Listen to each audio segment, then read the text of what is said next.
যুবক ভাইরা, কবরের মধ্যে যখন বেনামাজিরে রাইখা আসবে, দরজা জানলা কিছু নাই, পালায়া যাইবা।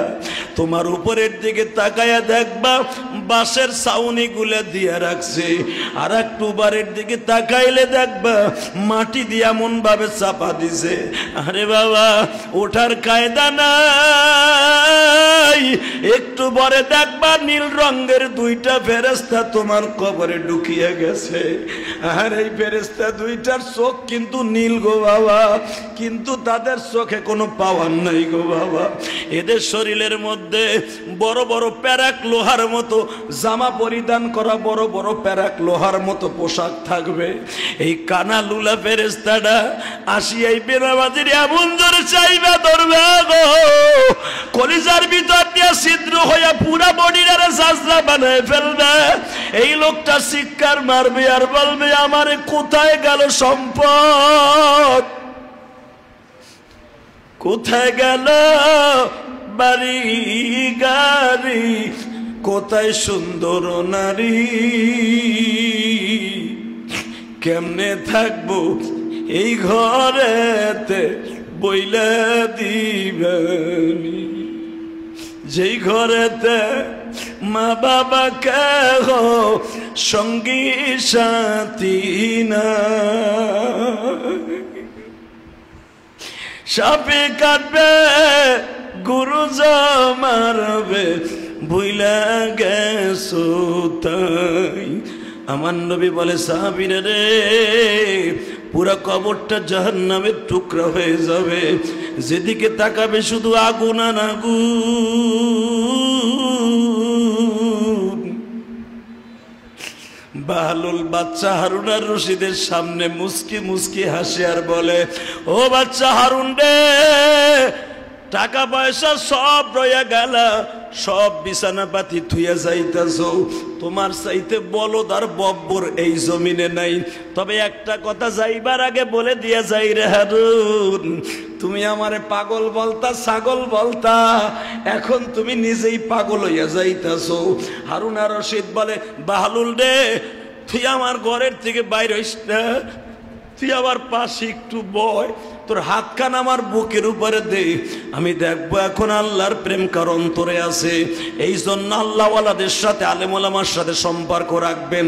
আল্লাহ কোরআনে বলেন, ইয়া আইয়ুহাল্লাযীনা আমানু কুনু মা'আস সাদিকিন, তোমরা ভালো লোকের সাথে, আল্লাহওয়ালার সাথে সম্পর্ক রাখবা। আল্লাহওয়ালার সাথে যদি সম্পর্ক রাখিয়াই ফেলো, ওই অলি যখন জান্নাতের গাড়ির টিকিট কেটে ফেলবে, তুমিও তার সঙ্গে উঠে যাই পারবা।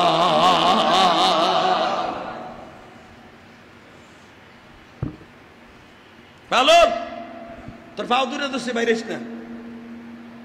আরে বেকুব বাচ্চা, আমার পাও ধরো। বাহলুল, বাহলুল রে, আমি ভুল করে ফেলছি, মনে রাখবেন এটা কি বাচ্চা হারুন আর রশিদের ইতিহাস না, এটা আপনার আমার ইতিহাস। বাহলুলকে পাশে বসাইয়া হাত দুটা ধরিয়া কয়, বাহলুল রে, আমি এই দুনিয়া ছাড়িয়ে যাওয়ার পরে তুই কি আমার কবরের পাশে দাঁড়াবি না? বাহলুল বলে, আমি আপনার কবরের পাশে দাঁড়াইলে কি হইব? আপনি যদি কুত্তার মতো পড়িয়া মরিয়া থাকেন, যদি কুত্তা পচার মতো পচেন, আমি কি করবো? বললে, তুই আমার লজ্জা দিস না। সঙ্গে সঙ্গে বলে, বাচ্চা, তুমি কি ভুলিয়ে গেছো, আজ থেকে অনেক বছর আগে তোমার বিবির সামনে দাঁড়ায় আমি বলছিলাম, 1 টাকা দিয়ে জান্নাত কে কিনবে, কে কিনবে, কে কিনবে? তুমি লাভ দিয়ে দাঁড়ায় বলছিলা জান্নাত কি তোর বাপের। ক্ষমতার দাপটে তুমি আমারে বেকুব ভাবিয়া, বলদ বলদা ভাবিয়া তুমি ভাবছিলা জান্নাত কি আমার বাপের। ও বাচ্চারা, আজকে তুমি আমারে বলো, কবরের পাশে দাঁড়ায় আমার জন্য দোয়া করবি? তোমার মতো বেকুব আর কে হতে পারে? আমি দেখলাম তোমার চাইতে তোমার বউ অনেক চালাক। আলহামদুলিল্লাহ বললেন না? আমি বলছিলাম জান্নাত কে কিনবে, জান্নাত আমি বিক্রি করব। তোমার বিবি লাভ দিয়া জুবাইদা বলছিল আমি কিনবো, দাম কত? কয় 1 টাকা। তোমার বিবির কাছে আমি জান্নাত বিক্রি করছিলাম। দিলটা এখন নরম করবা যুবক ভাই। অনেক যুবক আছে দেখবা নিশা করে, বউ ঘরের মধ্যে যাইয়া দেখবা আল্লাহর বান্দি তোমার জন্য দোয়া করে। আছে না নাই? অনেক বিবি আছে দেখবেন স্বামী কিন্তু ভালো নয় বাবা, বিবি 5 ওয়াক্ত নামাজ পড়ে। আমার বিশ্বনবী বলেন আবেদা সালেহা, নেককারিনী বিবি যারা পাইছো অর্ধেক জান্নাত তোমার ঘরের মধ্যে আছে। কথা বলেন না কেন? বাচ্চা হারুনা রশিদ একটা নেককার বিবি পাইছিলেন গো বাবা, যদিও বাচ্চা, উনিও কিন্তু বাচ্চার মেয়ে। কিন্তু বাচ্চার মেয়ে হলে কই কি হবে, বিলাসিতা জীবনে কি জিনিস বাচ্চা। হারুনা রশিদের বিবি দেখে নাই, বাচ্চা হারুনা রশিদের বিবি বাহলুলের কাছ থেকে 1 টাকা দিয়া 1 টাকা দিয়া বাজান জান্নাতকে খরিদ করে নেওয়া হইল। ভালো করে বুঝবেন, বাহলুল রাতের অন্ধকারে বলেন জুবাইদারে লও তোমার জান্নাত, এই যে 1 টাকা লও, এই যে তালের পাতার উপরে লিখে দিয়ে গেলাম, আল্লাহ জানো তোমার এই টাকার বিনিময়ে জান্নাত দান করে। আরো জোরে কর। তালের পাতাটা নিয়ে বালিশের নিচে ঘুমিয়েছে স্বামী আর স্ত্রী, মন কষাকষি। হারুন রশিদ কয় 1 টাকা তুই কামায় দেখছ? আরে তখনকার 1 টাকা এই জামানের লাখ লাখ টাকা মেয়া, ওই জামানের টাকাগুলো তো স্বর্ণের ছিল, দিনার দেহরাম। টাকাটা তুই কামাই দেখছ? পাগলে কইল জান্নাত বিক্রি দিয়ে দিল 1 টাকা। বিবি কয় তোমার টাকা দিয়ে আমি কিনি নাই, আমার মোহরের টাকা দিয়ে আমি কিনছি। মোহরের টাকা তো হালাল, তুমি হারাম কামাইছো এটা দেখার বিষয় না, মোহরের টাকা আমারে দিছো এটা হালাল, অতএব আমি হালাল টাকা দিয়ে জান্নাত কিনছি। স্বামী আর স্ত্রীর ভিতরে বাবা মন কষাকষি হইয়া 2 জন 2 দিক হইয়া রয়েছে। রাতের অন্ধকারে বাচ্চা হারুনা রশিদ স্বপ্নে দেখে কিয়ামত কায়েম হয়ে গেছে, কিয়ামত কায়েম হয়ে গেছে, মানুষগুলা দৌড়াদৌড়ি করতেছে একটু আশ্রয় নেওয়ার জন্য। হঠাৎ করে দেখে যেই সাগরের পারে দাঁড়াইয়া, যেই নদীর পারে দাঁড়াইয়া, মিশরের দাজলা নদীর পারে দাঁড়াইয়া স্বামী আর স্ত্রী পর্দার সহিত বৈকাল বেলা ঘোরাফেরা করত, ওই নদীর পারে দেখে বিশাল বড় একটা জাহাজ, স্বর্ণ দিয়ে বানানো, স্বর্ণের প্লেট দিয়ে বানানো। এত সুন্দর করে চমৎকার একটা জাহাজ, সাজানো জাহাজ। নাবিক ডাকতাছে এখানে জুবাইদাকে। ওই পারে দেখা যায় বাইতুল জালাল, অর্থাৎ আল্লাহর বানানো শহর। ওই শহরের জন্য আপনার একটা ঘর বরাদ্দ করা হয়েছে, আপনার নদী পার করে ওপার নিলেই আপনার ঘর আপনার নামে দলিল। হারুনা রশিদ ডেকে ডেকে বলতেছে বউ আমার তুই ডাকস কে? আর যদি বউ যাইতে হয় আমরা 2 জন একসাথে যাবো। ওই জাহাজের নাবিক বলতেছে, জাহাজের নাবিক কন্ট্রাক্টর বলতেছে ওই শহরের বাড়ি তোমার নামে বরাদ্দ না, বরাদ্দ হলে তোমার বোন নামে। এই জাহাজের টিকিট কাটা তোমার বোন নামে, একটা সিটি শুধু বাকি আছে সেটা তোমার বোর জন্য। এই জাহাজের সিট ছাড়া ওঠা যায় না, এই জাহাজের টিকিট কাটা তোমার বিবির, আর টিকিট মাস্টার হলো বাহালুল। গতকালকার টিকিটটা বুক দিয়েছে তোমার বিবি। হারুনা রশিদ বলে আমার বউ আমার লগে যাবে না, তোর জাহাজের গোষ্ঠী কিলাই। সঙ্গে সঙ্গে জাহাজের নাবিক বলতেছে যতই বার্সিডিং করে এটা তোমার দুনিয়ার বাহাদুরি নয় রে হারুন, তোমার জায়গায় তুমি যাও, তোমার বিবিরে আসতে দাও।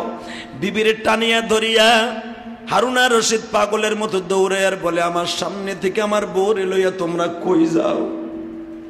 হারুনা রশিদরা ধাক্কা দিয়া ফেলাই দিয়া বাবা হারুনা রশিদের বিবিকে ওই নাবিকরা টাইনা উঠাই নিয়ে গেল জাহাজে। জাহাজটা ছেড়ে দিল, হারুনা রশিদ নদীর পার দিয়ে দৌড়াইতে দৌড়াইতে বাবা হাফসায়া গেছে।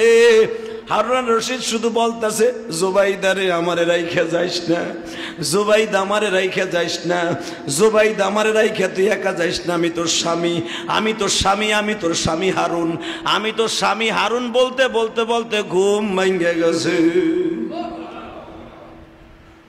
জুবাইদা কি হয়েছে? সারা রাত সারা দিন গ্যাঞ্জাম করবা, ঘুমাইতে গেছি ঘুমাইতেও দিবা না, সন্ধ্যা বন্ধ কাইজা করলাম আমার লগে, আমি জান্নাত কিনছি বিদায়। কয় বাত্তি ধরা। কয় কে? আমি রাগ করলে 2 জনে গ্যাঞ্জাম হইলে তুমি দি, আমি কথা না কইলে তুমি কথা কো না, তোমার ডিমান্ড বেশি, তুমি বাচ্চা মানুষ। তা আজকে তুমি নিজে সাইদা কথা কইতেছো 3 ঘন্টা পরই, 3 দিনও যায় নাই। কয় দেখ রে আমারে তুই মাফ করে দে, বাত্তিটা ধরা। ধরাইছে, স্ত্রীর হাতের ল্যাম্পটা দিয়া বোর চেহারার দিকে তাকাইয়া কয়, তুই কি সত্যি কি আমার সামনে আসোস না জাহাজে গেছোস? এমন ভয়ঙ্কর স্বপ্ন। হারুন আর রশিদ এত কিলোমিটার দৌড়াইছে, দৌড়াই হাঁপাইতে হাঁপাইতে বলতেছে, তুই আসোস না গেছোস? জুবাইদা কয়, তুমি এমন গামাইছো কে? হ্যাঁ, তুমি তো বিছনায় প্রস্রাব করে দিছো। শোন, এই প্রস্রাব আমি এমনি এমনি করি নাই, দৌড়াইছি আর করছি। হাসবেন না, মনটা বুঝেন। আল্লাহওয়ালাদের স্বপ্ন বাস্তব, আপনার আমার স্বপ্ন বাস্তব না। কথা বলেন না কেন? নবীদের স্বপ্ন বাস্তব, ওলিদের স্বপ্ন বাস্তব, আলেমুল আমার হক্কানি আলেমুল আমার স্বপ্ন বাস্তব।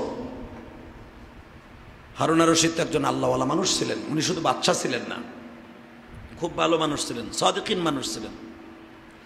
আলেমুল আমাকে অনেক ভালোবাসতেন হারুন আর রশিদ। আলেমদের পরামর্শ ছাড়া দেশ চালাইতেন না। বাজানরে যখন এই কথা বললেন, জুবাইদা বলে, তোমার হয়েছে কি বলো তো দেখি, এখন পাগলামি করো কেন? তুমি যে বাহালুলরে পাগল কও, তুমি তো নিজে পাগল হয়ে গেছো। একটা সত্য কথা কও, ওই টিকিটটা কই রাখছো? কই যে বালিশের নিচে। টিকিটটা আমারে দে।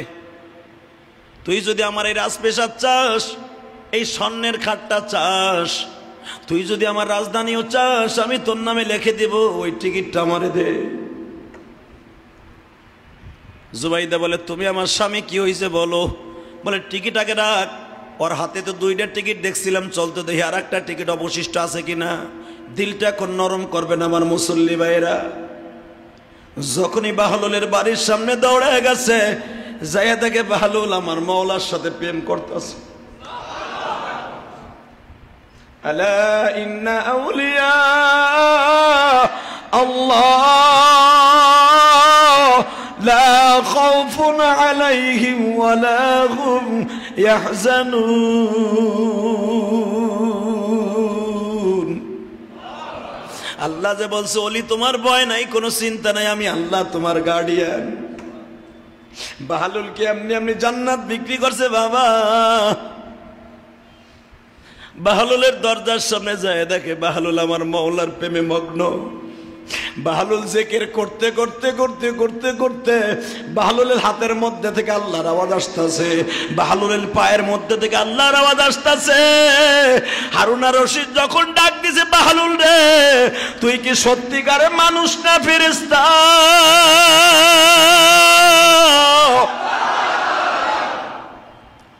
বাহলুল ইশকের ময়দান থেকে কিছু সময় সরিয়ে আসিয়া বলে, নাদান বাকব, সবে মাত্র আমার আল্লাহ 7টা গেট পাড়ি দিয়া আমার মওলার ইশকের মাঠে কেবল নামছি, আল্লাহর সাথে প্রেমের খেলাটা খেলবো, এই মুহূর্তে তুই আমার ডিস্টার্ব করলি। হ্যাঁ, তুমি কে? আমি হারুন আর রশিদ, আমার চিনোস নাই? হ্যাঁ, আমি যখন আমার আল্লাহর সামনে বসি তখন পৃথিবীর কাউকে আমি চিনি না, আমি শুধু তাকেই চিনি। এখন আমি আমার নিজের স্থির হয়েছে, এখন চিনছি। কি ব্যাপার? ভালোলে তোর কাছে না আর একটা টিকিট আছে, এখন কানবে। বাহলুল বলে, হ্যাঁ। কে, তুমি দেহ নাই? তোমার বউরে যখন জাহাজে টান দেয়, 2 জনের দেহ নাই? আমারে বসা দেখো নাই? আমার টিকিট আগে জমা নিছে না? কয়, আমি স্বপ্নে দেখছি। তুই জানোস কেমনে? কয়, যাত্রী আমার, আমি জানবো না, কে জানবে? বাহলুল, তুই যে এই মসজিদে, আমি স্বপ্নে দেখছি, ওইটা কেমনে জানোস? নাদান বাকো, টিকিট বিক্রি করলাম আমি আসরের পরে, এখন বাজে রাত 2টা, দৌড়ে আসছো বাড়ির সামনে। তুমি মনে মনে ভাবছো সব আলেম বুঝি একরকম। দুনিয়ায় এমন এমন আলেম আছে যাদের ডাকে আমার মওলা প্রতি সেকেন্ডে সেকেন্ডে কথা কয়।